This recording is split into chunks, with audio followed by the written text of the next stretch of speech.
Shalom teman-teman, coba teman-teman perhatikan kata berikut ini. Sepeda. Mungkin tidak banyak yang bisa kita simpulkan, karena kata tersebut berdiri sendiri. Namun, kita bisa menambahkan kata lain untuk memberikan informasi yang lebih lengkap. Misalnya, sepeda yang kecil. Kita bisa menambah keterangan lain. Misalnya, sepeda yang kecil tetapi mahal. Dari sini, kita bisa mendapatkan informasi tambahan bahwa sepeda itu berukuran kecil dan harganya mahal karena terdapat keterangan lebih lanjut. Masing-masing keterangan yang kita tambahkan merupakan gabungan dari beberapa frasa. Sepeda kecil merupakan contoh dari frasa atributif, sedangkan sepeda mahal merupakan contoh dari frasa koordinatif. Namun sebelum membahas lebih dalam, apa itu frasa? Frasa adalah gabungan dua kata atau lebih yang membentuk makna yang lebih spesifik. Frasa biasanya digunakan dalam kalimat untuk menyampaikan keterangan atau informasi lebih lanjut tentang suatu objek, tindakan, atau hubungan antar objek. Secara umum, frasa memiliki ciri-ciri sebagai berikut. Yang pertama, terdiri dari dua kata atau lebih. Yang kedua, mempunyai fungsi gramatikal dalam kalimat. Yang ketiga, mempunyai satu makna gramatikal. Dan yang keempat, tidak memiliki predikat.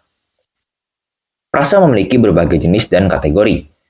Pada video kali ini, kita akan membahas frasa menurut distribusi unsurnya. Simak video ini sampai selesai ya.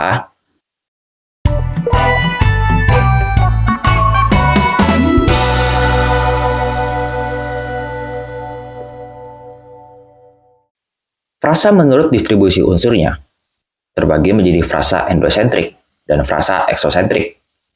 Frasa endosentrik adalah frasa yang mempunyai distribusi yang sama dengan unsurnya, baik hanya satu maupun semua unsur. Frasa ini dibedakan lagi menjadi tiga jenis, yaitu frasa endosentrik koordinatif, atributif, dan apositif.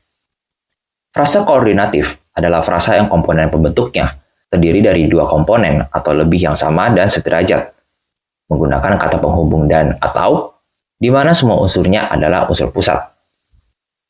Frasa koordinatif seringkali menggunakan kata penghubung koordinatif, seperti dan, atau, tetapi, namun, sebab, dan lain-lain, untuk menggabungkan dua frasa atau klausa yang setara secara gramatikal. Frasa koordinatif dapat digunakan dalam kalimat sederhana maupun kalimat yang lebih kompleks. Contohnya, dia belajar matematika dan fisika. Dalam contoh ini, frasa koordinatif dan menghubungkan dua frasa. Dia belajar matematika dan dia belajar fisika. Dia memiliki fungsi yang sama atau objek dan kedudukan yang setara. Contoh lainnya, dia rajin tetapi kurang pintar. Dalam contoh ini, frasa koordinatif tetapi menghubungkan dua frasa. Dia rajin dan dia kurang pintar. Dia memiliki fungsi yang sama atau predikat dan kedudukan yang setara. Contoh penggunaannya di dalam Alkitab ada di dalam Yohanes 14 ayat 19. Tinggal beberapa saat lagi maka dunia tidak melihat aku lagi. Tetapi kamu melihat aku, karena aku hidup, dan kamu akan hidup. Frasa koordinatif karena digunakan untuk menyatakan sebab dan akibat antara dua pernyataan. Aku hidup, dan kamu akan hidup. Contoh lainnya ada di dalam Matius 5 ayat 17. Janganlah mengira bahwa aku datang untuk membatalkan Torah atau kitab para nabi. Aku datang tidak untuk membatalkan, melainkan untuk menggenapinya. Frasa koordinatif melainkan digunakan untuk menunjukkan kontras antara dua konsep. Datang tidak untuk membatalkan dan untuk menggenapinya. Frasa apositif adalah frasa yang semua unsurnya merupakan unsur pusat dan menunjuk atau mengarah pada hal yang sama. Frasa apositif umumnya bersifat nominal. Frasa apositif adalah frasa koordinatif yang kedua komponennya saling merujuk sesamanya. Oleh karena itu, turunan komponennya dapat saling ditukar.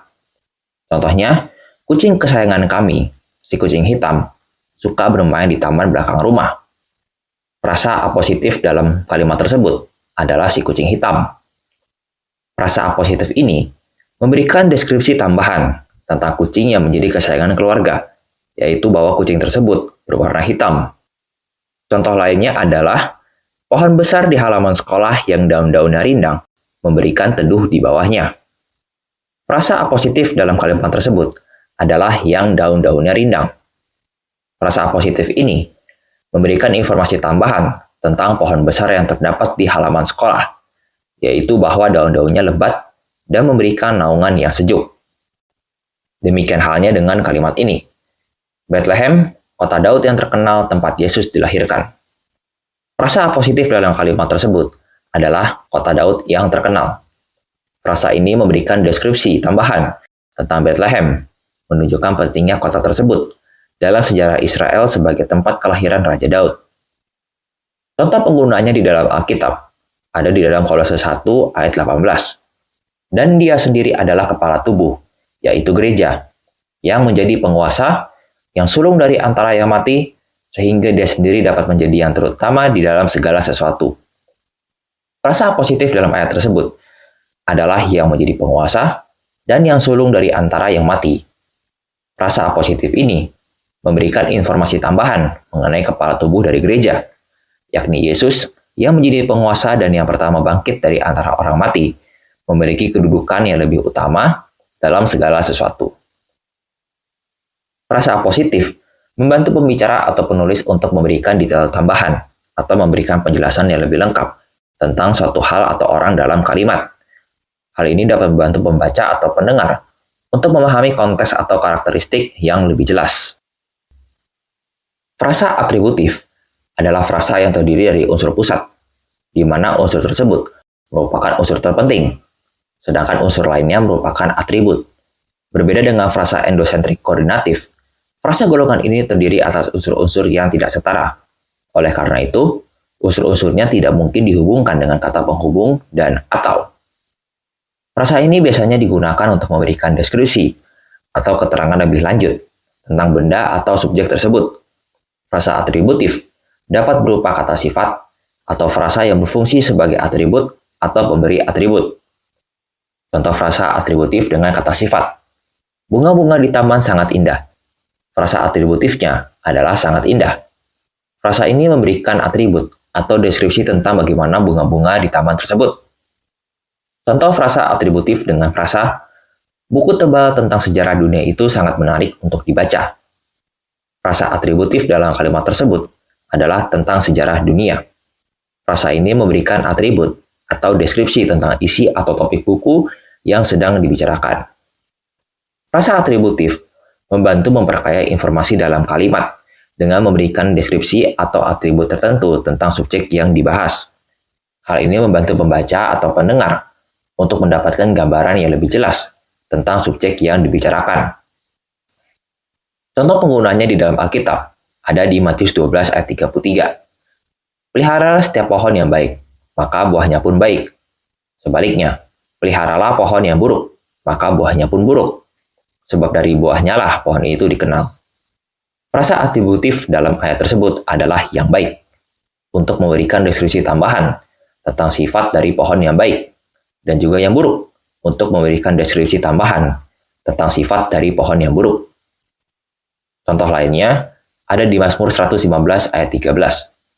Dia akan memberkati orang-orang yang takut akan Yahweh, baik yang kecil maupun besar.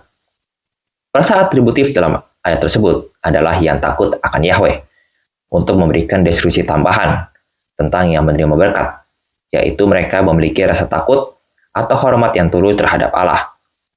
Sampai di sini jelas ya. Kategori frasa menurut distribusi unsurnya yang kedua adalah frasa eksosentrik. Frasa eksosentrik merupakan frasa yang tidak memiliki persamaan kedudukan dengan unsur yang terkandung di dalamnya. Jenis frasa ini berbeda dengan endosentrik karena tidak mempunyai unsur pusat di dalamnya. Frasa eksosentrik dibedakan atas frasa direktif dan frasa objektif. Frasa direktif adalah frasa yang unsur pertamanya berupa partikel, baik kata penghubung maupun kata depan. Contohnya, di bangku, untuk paman. Frasa objektif adalah frasa yang unsur kedua merupakan objek bagi unsur pertama. Contohnya, menulis artikel adalah hobi saya. Sampai di sini jelas ya. Nah, kita sudah belajar mengenai frasa menurut distribusi unsurnya. Jika teman-teman masih belum paham, silakan tonton ulang video ini ya. Oke, sekian video kali ini. Tuhan memberkati.